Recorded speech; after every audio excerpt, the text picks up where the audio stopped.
So I know in American culture, there's a lot of hypocrisy, and I can say this because I was raised in the church. If you're to commit sins that have to do with straight sexual intercourse, that's fine, whatever, slap on the wrist. But gay sin is a taboo. I mean, you can't even talk about it. It's not okay to be that way. Yeah, I can't speak from the past, but I know, the AIDS epidemic in the 80s definitely played a role in the, religious community and just, America as a whole, really demonizing the gay community because you had...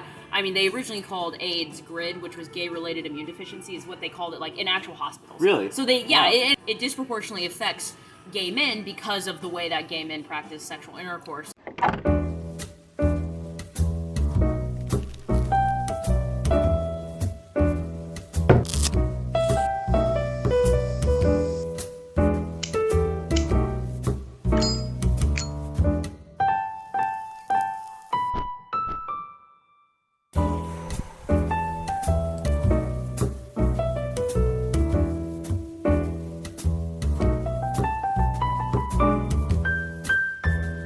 Right. Good afternoon, History Puffs. I'm here with Emerson. Now, Emerson, what goes together better than a good cigar and great conversation? How about cracking the German code? Yeah, so Alan Turing, essentially the father of modern computer science, was the mastermind behind cracking the Enigma code in 1943. So because of that, they stopped shipments of oil to Rommel and other German generals. And we basically won the war because of his genius. Now, he also happened to be gay. And back then in Britain, it was not okay to be gay, not at all. So the police arrested him, force-fed him estrogen to sterilize him, and then he was found dead, poisoned with cyanide, and they think it's a murder, but they called it a suicide. So the central question I want to ask you, Emerson, is why does everyone hate the queer community? Yeah. When did it start? Why? And let's talk about it. Yeah, so I think Alan Turing's an interesting place to start, and I've specifically looked at this in terms of the American military and just the American federal government's treatment of homosexuals in the 20th century. But the same is kind of occurring in Britain at the time. Right. And World War II kind of happens at this odd intersection. Okay. And while you're lighting up, I can go ahead. The U.S. military has not had a good history with the queer community. There's the don't ask, don't tell policy. And then before that, it was just straight up not okay. And we're going to go ahead and talk about American Puritanism. And actually, I can relate to this because I grew up in a very conservative Christian family. As you know in my Christianity episode, America has had a very adverse relationship with the queer community. It is getting better, but we did have a rough start. So, please continue. Yeah, right. So, with Alan Turing, what kind of happened in the Second World War is that prior to the 1940s and World War II, there had been knowledge of homosexual behavior. So people knew that men would have sex with men, women would have sex with women. But there's this little bit of it's complicated with women because the idea that women could be sexually intimate without a man present is kind of something that wasn't believed to be true. Okay. And so the focus is that just in European cultures? But from what I know, and so that's just something that I know there's the joke about Boston marriages in Massachusetts yeah. in the late 19th century where women would live with a lot of times they were single women and they had these very intimate best friends is how we kind of used to think of them and people thought of them at the time. Okay. But there's very little recording of it, but you can tell they were very emotionally intimate and perhaps sexually intimate as well. So you know what's funny about that? So like I said, I grew up in a very conservative family. I had these two aunts who lived together. Yeah. All right. And it took me until I was 18 to put two and two together. I'm like, oh, they're lesbian, but no one talks about it in my family. Right? Yeah. So I know what that. Yeah, I know it's what you mean. they're two aunts. They live in a one-bedroom apartment, but they're just really good friends, Right. kind of thing. Yeah. Yeah. And so, prior to, because with at least the American military, we really look at don't ask, don't tell as kind of this culminating oppression against the queer community or just homosexual soldiers in the military. But prior to that, during World War I and kind of previously, they had policed I guess sodomy as an act. So if someone was caught sexually intimate with another male soldier, then they would be, court-martialed and removed from the army that way. Wow. In World War II, you start realizing that rather than just like, hey, there's this sexual behavior of like, there's this homosexual behavior, somebody can just be a homosexual in practice, and it's something that they don't even need to commit a homosexual act to be a homosexual, but a lot of the like screening criteria for men who are getting drafted into the army, they actually were like trying to pick out homosexuals before they got in. Do you mean like appearing gay? Yeah, so there was, okay. and I think one of the funniest ones is they would actually look for things like effeminate features. So if you weren't like this very masculine, I guess if you didn't have a masculine figure, that might be reason for more questioning, and they usually did do a lot of psychiatric evaluation, like, what's your dating life like? Like, are you afraid to talk to girls? Things like that. Yeah. One of the funniest, though, is they would even, like, there's indications that they would look for, like, a stretched anus, and that would be so like they're just things like that, is like they were really really keen on looking for these things, and in some ways, like in a lot of the stereotypes that kind of carry on in today, right. And so not only were they interested in vetting homosexuals before they got in the military, but then also while they were in. So like, I mean, Alan Turing wasn't a soldier, but like someone who is found to be gay while working in some governmental capacity is then removed either by court-martial or other administrative. Yeah, it's like, forget the fact that he helped us win the war. He's gay. Yeah, right? Exactly. Well, it's funny that you mentioned they looked for feminine features. All right, so let's backtrack all the way to BC real quick.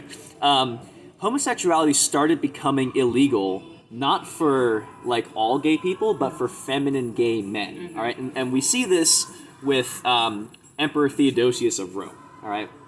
So he illegalized the receiving member of gay sex. Like, you couldn't be that person. So they didn't care about gayness, they just cared about you can't be on the receiving end. Yeah, and that has, I mean, that's why, like, a lot of people, gender theorists and gender historians, talk about homophobia being rooted in, like, misogyny and just sexist, like, ideas. I would say masculinity. Exactly, yeah. I mean, it's just, like, patriarchy, sexism, because, I mean, there's this idea that, like, in homosexual intercourse, like, there is a masculine figure and there's a feminine figure, and we are going to penalize the feminine one because that is deemed, like, more queer in a way than the one giving.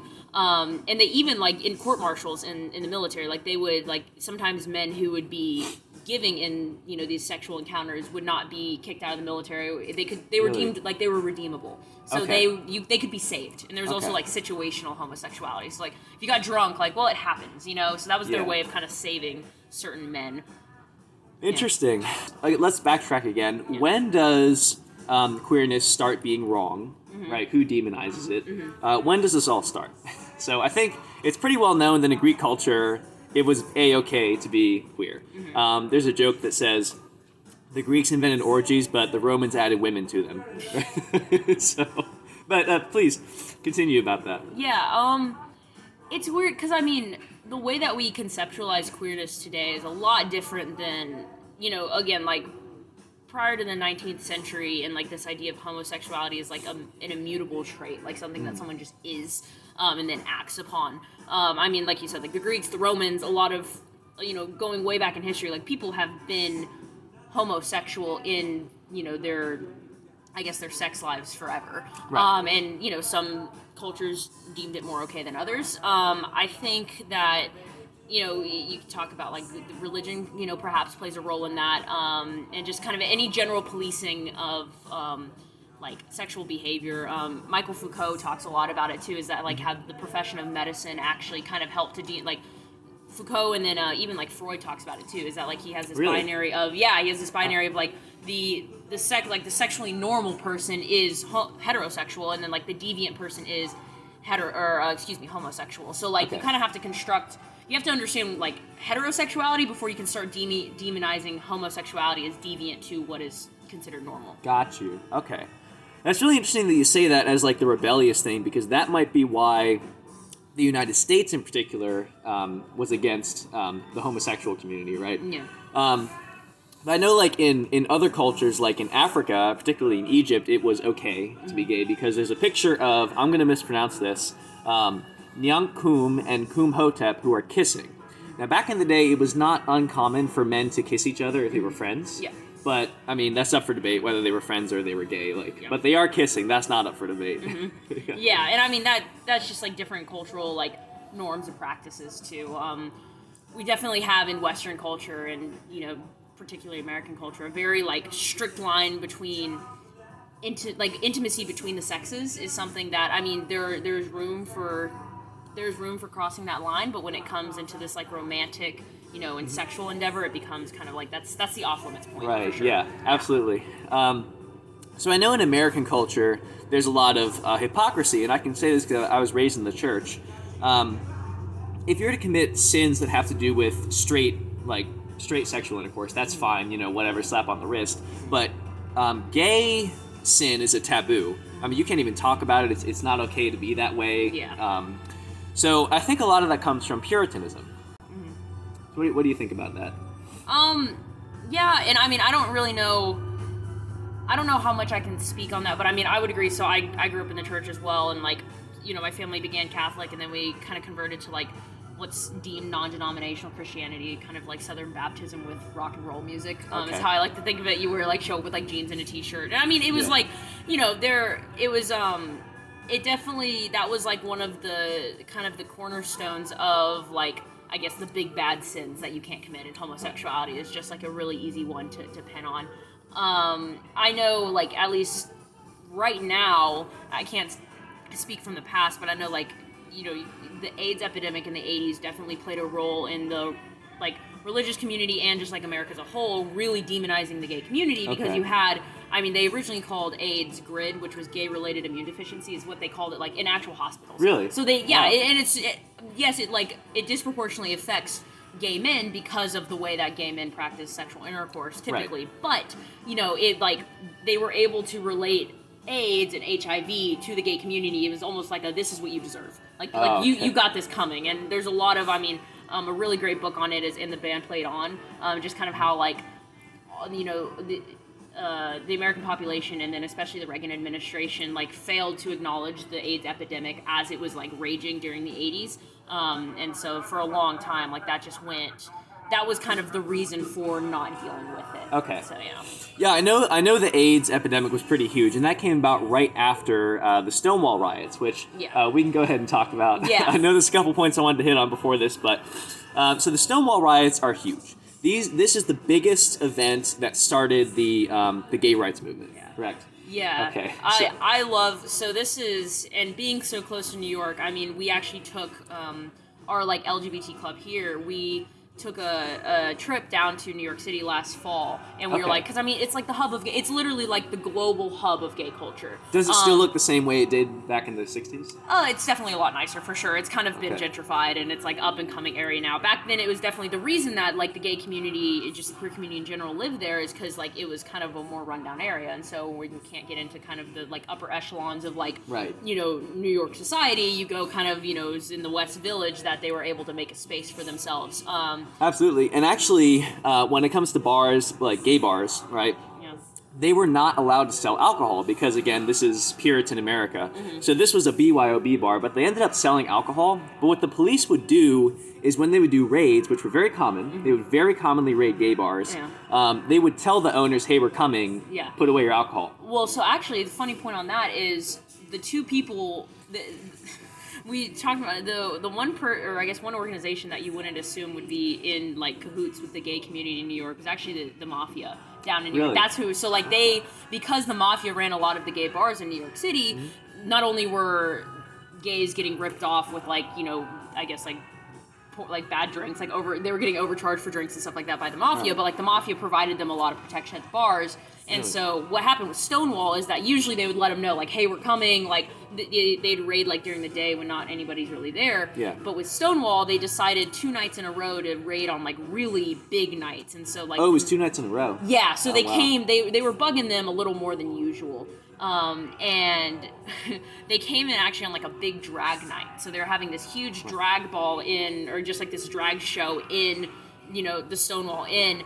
And so when the police like raided the bar and they're starting to like bring everybody out and everybody's kind of and they're already pissed off because it happened last night. Everybody's getting in this like triangular area that is the square right outside of Stonewall down in the West Village.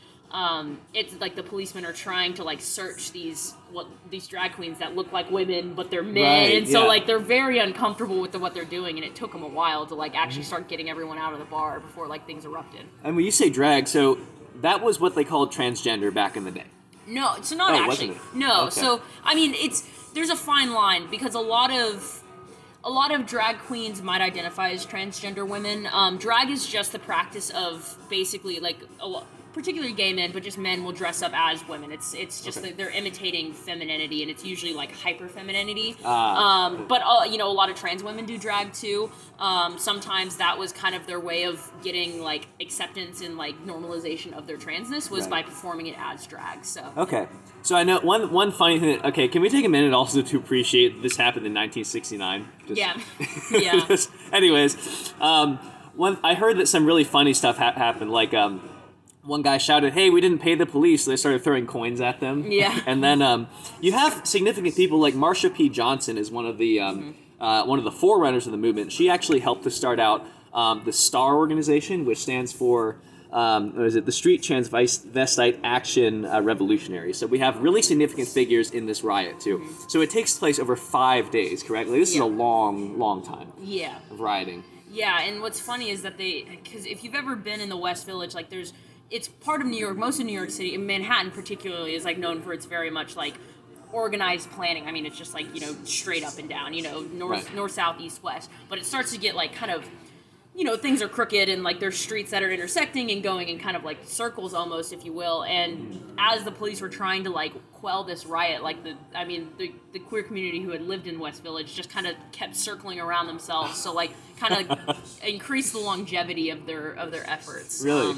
Yeah. Yeah, but Marsha P Johnson, I mean, she's huge, and it just goes to show the importance and the leadership and the power of like black trans women of color that have like led the queer movement, despite often being like exiled from the movement that they started. So I mean, she's legendary for many reasons, but one is that she had thrown like the first brick at Stonewall that like erupted the riot. So yeah, so Stonewall's huge. All right. That pretty much starts the gay rights movement in the United States. So what happens after that? Yeah, and so I mean, then you get into like the 70s and the 80s. I mean, there's a lot of attempts to organize the queer community, and I mean, it really all comes together. Just coming back to like the AIDS epidemic, that's really when you see the queer community band together as like gay men, lesbian women. You transgender men and women, like that's when, because I mean they were only there for each other, right? And so that's when the movement really took off in the 80s, and I mean it's still been a struggle for gay rights since then. You know, Don't Ask, Don't Tell happens in the early 90s, and so despite all of this organizing that kind of like started with Stonewall, it's been like an up and down path since then. Okay, so it's interesting because we've had actually a funny relationship with gay leaders in America. Yeah. So it's funny, we've had 2 gay presidents, quote unquote. Yeah. So James Buchanan, everyone knows that he's gay if you know about James Buchanan. Yeah. And then actually Abraham Lincoln is rumored to have been gay. Yeah, he's a buddy he used to lay in bed with. Yeah, well there's that. But also he wrote a poem about a boy loving another boy when he was a kid. So there's that too. And actually one thing I wanted to bring up, you were talking about how the gay community really only had each other, right?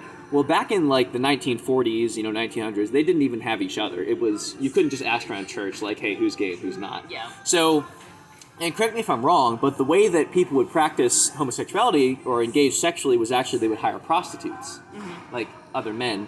And so that is actually why prostitution was illegalized, was to stop that.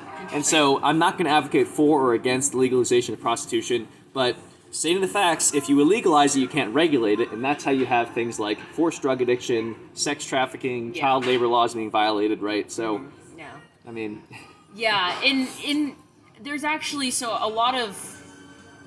it's really, I mean, and this is just, it's a really easy starting point to look at, like, Stonewall in, like, the mid to late 20th century as kind of, like, the height of, like, the gay movement. The queer movement.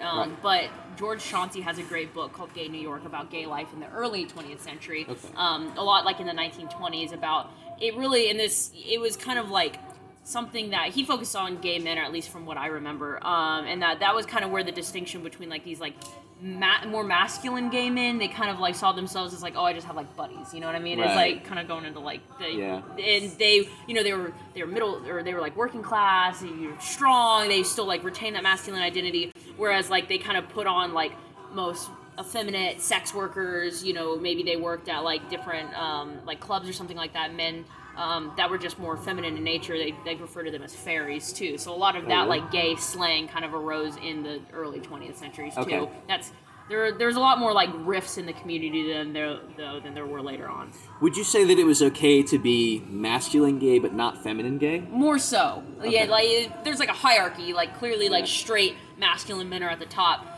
But then even within there's a power structure within the queer community, and masculine men being at the top of that, you know, even with the receiving and the giving, you know, like the giving in, you know, homosexual intercourse is still deemed the more, I guess, acceptable route to be homosexual as opposed to someone who receives. It's funny though, because you can't have one without the other, right? No, you can't. You can't. You absolutely can't. But it's it's weird hoops that we jump through to get to these conclusions. Absolutely. And I think, so I would say that we are going in the right direction when it comes to gay rights, queer community acceptance, things like that. But we have had some bumps along the road, notably Harvey Milk. Yeah. All right. Mm-hmm. So actually, there's a movie called Milk. Is that made about him? Yes, it's great. It's amazing. All right. I haven't seen it, but I know like when I was a kid, I saw that in Blockbuster. That shows my age.